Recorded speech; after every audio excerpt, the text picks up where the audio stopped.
వ్యత్యస్తపాదమవతంసిత బర్హిబర్హం సాచీకృతానున నివేశిత వేణురంధ్రం తేజః పరం పరమకారుణికం పురస్తాత్ ప్రాణప్రయాణ సమయే మమ సన్నిధత్తాం. భాగవత కథా సుధ తరువాయి భాగంలోకి వచ్చాం. చాణూరుడు ముష్టికుడు మరణించారు. జనమంతా కోలాహలంగా అరుపులు కేకలు మిన్నుముట్టేశాయట. కూటుడు శలుడు తోసలుడు అనే మల్లులు వాళ్ళు కూడా ఏం చేశారంటే బలరాముడు కృష్ణుడి మీదకి పరిగెత్తుకుంటూ వచ్చారు. పిల్లలు పెద్దవాళ్ళని చంపటం ఏమిటి, పైగా మనవాడు పడిపోయాడనగానే తోటివాడు ఊరుకోలేకపోతాడు. వాళ్ళు పరిగెత్తుకుంటూ వచ్చేసరికల్లా వాళ్ళను కూడా చితకొట్టేశారు. వీళ్ళు దెబ్బలు పడ్డాయి, గట్టిగానే పడిపోయారు, ప్రాణాలు వదిలేశారు. ఇప్పుడు కొట్టి వదిలేయటం క్రియగా కనిపించట్లేదండి. ఈ కృష్ణుడు బలరాముడు చేసే ఈ అన్ని రకాల వ్యవహారాల్లోనూ ఎక్కడా దెబ్బ కొట్టి బుద్ధి చెప్పే లక్షణం కాదు, వాడిని చంపటమే. ఎందుకంటే భూమికి భారం తగ్గించటానికే కృష్ణావతారం. భూభారం దెబ్బలతోటి రాదు, ప్రాణం పోవాలి, వాడి శరీరం పంచభూతాల్లోనూ కలిసిపోవాలి, దాని తర్వాతే భూభారం తగ్గుతుంది. అదే క్రియతోటి ఎవరిని ముట్టుకుంటే వాళ్ళు చచ్చిపోవటమే, ఇంకా వాళ్ళు బతికి ఉండటం అనేది అసలు లేనే లేదు. ఈ వచ్చిన మిగిలిన మల్లయోధుల్ని కూడా చావగొట్టేసి చంపేశారు. తర్వాత ఏమైంది, మిగిలిన వాళ్ళు వీళ్ళు మరణించేశారు కల్లా ముందు పెద్దవాళ్ళని చూసే బెదిరారు. ఈ తర్వాత వచ్చిన వాళ్ళకు కూడా అది గట్టి దెబ్బలు పడేశారు కల్లా చుట్టుపక్కల చాలా ఉంటారు. ఈ మల్లు రెండు సర్కల్ ఎవరో ఒకళ్ళో ఇద్దరు సినిమాటిక్గా ఉండరండి, డజన్ల కొద్దీ ఉంటారు. ముందు చెప్పుకున్నాం మనం, వాళ్ళ గురువులు, వాళ్ళ శిష్యులు, వాళ్ళ వెనకాల తైనాతీలు, హెల్ప్లు చేసేవాళ్ళు, పనులు చేసేవాళ్ళు, ఇట్లా బోల్డ్ మంది అందరూ పారిపోయారు. ఈ మల్ల యోధులంతా కలిసి వచ్చి ప్రాక్టీస్ చేసేది ఒకటి ఉంటుంది, ఆంగణం లాంటిది. అక్కడ ఉన్న వాళ్ళంతా వచ్చేసి వీళ్ళ పక్కన నుంచి ఉంటారు. వీళ్ళ పార్టీ అందరికీ భయంగానే ఉంది, అందరికీ భయం వేస్తోంది. ఈ భయంతో అందరు పారిపోయారు ఎవరి దారిన వాళ్ళు. ఈ యుద్ధంలో ఎవరైనా గెలవంగానే ఏం చేస్తారు, మంగళవాద్యాలు మిన్నుముట్టుతాయి, బోళ్ళంతా అంటే కోలాహలంగా చేస్తారు, వాద్యాలు మోగిస్తారు సంప్రదాయంగా. జయించిన బలరామకృష్ణులు ఇద్దరికీ వాళ్ళని అభినందించడానికి బోలెడన్ని వాద్యాలు మోగటం మొదలుపెట్టాయి. విజయాన్ని ఘోషిస్తూ వాద్యాలు భేరీలు పెద్ద పెద్ద శబ్దాలతోటి మోగిస్తున్నారు. వాళ్ళతో పాటు ఈ వచ్చిన గోపబాలుడు బోళ్ళంతమంది వచ్చారు కదా పిల్లలు, ఈ తప్పెట్లు అవి మోగుతుండే సరికల్లా ఈ వచ్చిన గోపబాలురంతా కలిసి నాట్యాలు చేయటం మొదలుపెట్టారు. ప్రేక్షకులు వాళ్ళంతా కోలాహలంగా చప్పట్లు కొడుతూ విజిల్స్ వేస్తున్నారు, ఈలలు వేస్తున్నారనమాట. చప్పట్లు కొట్టి సాధు సాధు, అబ్బో ఏం బలం, ఎంత యుద్ధం, పెద్ద పెద్ద వాళ్ళని మట్టి కనిపించారే అంటూ ఇట్లా శభాషని మెచ్చుకుంటున్న బోల్డ్ అంత కోలాహలంగా అయింది. ఈ అభినందన శబ్దాలని తట్టుకోలేకపోయాడట కంసుడు. ఎందుకంటే ఈ అభినందన ఏమిటి, ఆయనకు మృత్యుఘోషలాగా వినపడుతోంది అనమాట. వెంటనే వాద్యాలు ఆపండి అని అరిచి కేకలు పెట్టాడు. వాద్యాలు ఆగిపోయినాయి. సైన్యానికి అక్కడ ఉన్న బోళ్ళంతమంది సైన్యం ఉన్నారు కదా, వాళ్ళందరూ బెదురుతున్నారు. వాళ్ళందరికీ ఆదేశాలు ఇచ్చాడు. ఏమంటున్నాడు, ఈ వసుదేవుడు కుమారులు ఇద్దరు దుర్మార్గులు, వీళ్ళని నగరంలో నుంచి వెళ్ళగొట్టండి, మొత్తం ఈ వచ్చిన గోపాలను అందరినీ వెళ్ళగొట్టేయమంటున్నాడు. గోపాలుడు సొత్తంతా దోచుకురండి, అంటే గోపాలకుల దగ్గర ఉన్నటువంటి పశు సంపదని దోచుకొచ్చేయండి, నందుడిని బంధించండి. నందుడంటే బలరామకృష్ణుల పెంపుడు తండ్రి, ఆయన్ని బంధించాలి.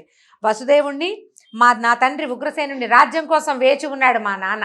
అంటే కంసుడు ఏం చేశాడు, వాళ్ళ నాన్న ఉగ్రసేనుని చెరసాల్లో పెట్టాడు కదా. ఇప్పుడు వీడికి ఏదైనా అవ్వగానే మళ్ళీ రాజు ఎవరవుతారు, వాళ్ళ నాన్నే రాజు అవుతాడు. అందుకని రాజ్యం కోసం కాచు కూర్చున్నాడు. మా నాన్నని కూడా చంపేయండి, వసుదేవుని కూడా సంహరించండి, నందుడితో వీడి ఈ పిల్లలతోటి వచ్చిన వాళ్ళని ఒక్కళ్ళని కూడా వదిలిపెట్టద్దు, పసిపిల్ల బాలాది పిల్ల మేక అందరినీ సంహరించండి అని గట్టి గట్టిగా అరిచి కేకలు పెట్టాడు. ఈ విషం కక్కుతూ పలుకుతున్నటువంటి ఈ కంసుడి మాటలు వినేసరికి కృష్ణుడు కోపం పట్టలేకపోయాడు. కోపం పట్టలేక ఈ కింద ఉన్న మల్ల యుద్ధం తాలూకు రంగంలో నిలబడిన వాడు ఒక్క ఎగిరి రాజు కూర్చున్నటువంటి ఆ పైనున్న ఒక స్టేజ్ లాంటిది అనమాట, దాని మీదకి ఎగిరి దూకాడట. చేరాడు దాని మీదకి.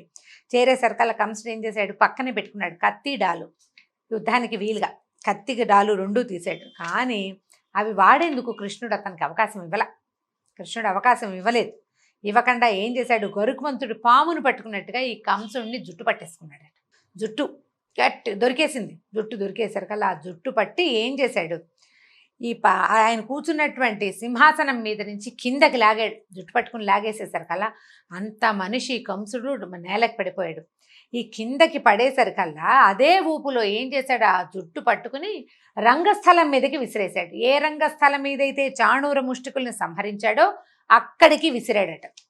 ఇంత మనిషి లేచి వెళ్ళి అక్కడ పడ్డాడు. తర్వాత ఏమైంది, పడేసరికల్లా కింద పడిన అక్కడ పడిన కంసుడి మీదకి ఈ పీఠం మీద నుంచి రంగస్థలం మీదకి దూకాడు. ఇక్కడి నుంచి అక్కడికి దూకేసరికల్లా ఏమైందట, విశ్వమంతా తన గర్భంలోనే దాచుకున్నటువంటి కృష్ణుడు అపరిమితమైన బరువు సమ్మెట పోటులాగా తగిలింది అతని మీదకి. ఇట్లా మోకాళ్ళతోటి దూకేసరికల్లా కాలు తగిలేసరికి కంసుడు మరణించాడు. ఎక్కువ దెబ్బలు తినలేదు. జుట్టు పట్టుకుని లాగి ఇక్కడి నుంచి విసిరి ఆయన మీదకి దూకాడు కృష్ణుడు ఆ కంసుడి మీదకి. ఆ దూకిన దానికి ఆ తాకిడికి అతను మరణించాడు. పైగా కొన్ని సంవత్సరాలుగా ప్రాణభయంతో బితుకు బితుకు బితుకుమంటూ ఆ గుండె ఎంత పల్చబడిపోయినాయో దాని గోడలు. సంవత్సరాల తరబడి మృత్యుభయం, ఏళ్ల తరబడి. ఎప్పుడు ఎక్కడి నుంచి మృత్యువు తన్ని కబళిస్తుందో తెలియక నిరంతరము హరినామస్మరణ చేస్తూ అమిత పల్చగా అయిపోయినటువంటి అతని గుండె గోడలు పగిలిపోయినాయి ఒక్క దెబ్బకి. ఇంత బరువుని సహించలేక కంసుడు మరణించాడు. ఎట్లా చేశాడు, చనిపోయిన ఏనుగుని సింహం లాక్కెళ్ళినట్టుగా ఈ కంసుడిని కృష్ణుడు, ప్రజలందరూ హాహాకారులా రాజు రాజు అంటున్నారు. వీళ్ళకి రాజు కావాలని ఉందని చెప్పటం లేదు ఇక్కడ. హాహాకారాలు చేయటం, భయంతో, బాధతోటి, సంతోషంతో, అన్నిటితోటి పెద్ద పెద్ద కేకలు పెడుతుంటే శరీరాన్ని అతన్ని ఈ మల్ల రంగస్థలం నుంచి కిందకి లాక్కొచ్చాట. ఇప్పుడు చూడండి ఏం చేశాడు, ఇలా నిరంతరము ఎప్పుడైతే తను మరణిస్తానని తెలుసుకున్నాడో, ఎప్పుడు తెలుసుకున్నాడు ఇది, దేవకీదేవి వివాహం అప్పుడు. ఆ రోజు కృష్ణుడి చేతిలో అంటే అష్టమ గర్భ సంజాతుడి వల్ల మరణిస్తానని తెలుసుకుని అప్పటి నుంచి చనిపోయే క్షణం దాకా హరినామస్మరణే చేశాడు. విష్ణువే తనని ఈ రూపంలో సంహరించబోతున్నాడని, విష్ణువే దేవతల పనుపున భూలోకానికి రాబోతున్నాడని, ఎక్కడ ఉన్నా విష్ణువేనని భావించి భావించి భావించి ఉండి ఉండి ఉండి ఆ విష్ణువు చేతిలో మరణించంగానే ఆయనలో అతని తాలూకు ఆత్మజ్యోతి లీనమైపోయింది. కృష్ణుడిలో కలిసిపోయాడట కంసుడు. అందరూ చూస్తున్నారు, అట్లా చూస్తూ ఉండిపోయారు. ఈ కంసుడికి తమ్ముళ్ళు ఉన్నారు చాలామంది. న్యగ్రోధుడు, కంకుడు మొదలైన వాళ్ళు 8 మంది, మొత్తం కంసుడు వాళ్ళు 9 మంది. వాళ్ళు ఏం చేశారు, ఈ దుర్మరణం తన అన్న, అసలు ఏం పెద్ద యుద్ధము జరగలేదు, ఏమిటో బాహుబాహి మా యుద్ధం జరిగితే ఒక రకంగా ఉండేది, అంత యుద్ధం ఏం లేదు, చాలా చిన్న చిన్న దెబ్బలతోటే మరణించాడు. దాంతో వాళ్ళంతా రాజుగారు తమ్ముళ్ళు ఎందుకు ఊరుకుంటారు, మా అన్నయ్యని ఏదో చేశాడని వాళ్ళంతా వచ్చేసరికల్లా ఏం చేశాడు, సింహం చిన్న పొన్న జంతువులు చంపినంత తేలికగా కంసుడిని చంపగలిగిన వాడికి వాడి తమ్ముళ్ళేం లెక్క, అందరినీ సంహరించేశాడట కృష్ణుడు. దేవతలు ఆకాశం నుంచి పుష్పవృష్టి కురిపించారు, పువ్వుల వాన కురిసిందట. బ్రహ్మాదులు పైనుంచి దేవదుందుభులు మోగినాయి. ఎంత పట్టరాని ఉత్సాహంతో భూమి మీద మానవులు, ఆకాశంలో దేవతలు కోలాహలం చేశారట. ఈలోగా ఏమైంది, ఈ కంసుడి భార్యలు, అతని సోదరుల భార్యలు పరిగెత్తుకుంటూ వచ్చారు. వీరమరణం చెందినటువంటి తమ భర్తల శరీరాలని చూసి ఓహో అని ఏడ్చాడు అందరూ. మరి దుఃఖిస్తారు, భార్యలకు సహజమైన దుఃఖం కదా, భర్త దుర్మార్గుడు అయితే పోతే పోయాడని అనిపించదు. భర్త లేకపోతే తమ సౌభాగ్యం కోల్పోయామని బాధపడుతూ వాళ్ళందరూ ఏడుస్తుంటే కృష్ణుడు వాళ్ళందరినీ ఓదార్చాడట. ధైర్యంగా ఉండమన్నాడు, నేను మిమ్మల్ని ఏం చేయనని వాళ్ళకి ధైర్యం చెప్పాడు. అక్కడి నుంచి మరణించిన వారికి ఉత్తరక్రియలు చేయించమని గట్టిగా ఆదేశాలు ఇచ్చాడు. దేవకి వసుదేవులు ప్రేక్షకులలో కూర్చుని ఉన్నారు. మొదటే చెప్పాం మనం, వాళ్ళని కూడా పిలిపించాడు. ఈ పిల్లలు తన కుమారులు ఎలా మరణిస్తారో వసుదేవుడు కళ్ళతోడు చూడాలి, దేవకి కళ్ళతోడు చూడాలని తల్లిదండ్రిని కూడా తెప్పించి కూర్చోబెట్టాడు అక్కడ. వాళ్ళు ఈ ప్రేక్షకులలో నుంచి ఈ పిల్లల్ని చూస్తుంటే వీళ్ళకి తమ పిల్లలుగా తెలియలే, లోకేశులుగా తలిచారు వీళ్ళు. దేవతలే దేవుళ్ళే ఇలా దిగి వచ్చారని సంతానంగా భావించక వారి దగ్గరికి కూడా రాలేదట. నా పిల్లాడు ఇన్నేళ్ళ తర్వాత వచ్చాడని దేవకిదేవి పరిగెత్తుకుంటూ రాల. ఆ ప్రేక్షక జనుల నుంచి అట్లా చూస్తూ ఉండిపోయారు, భగవంతుణ్ణి చూస్తున్న భావనతోటి అలా ఉండిపోయారట.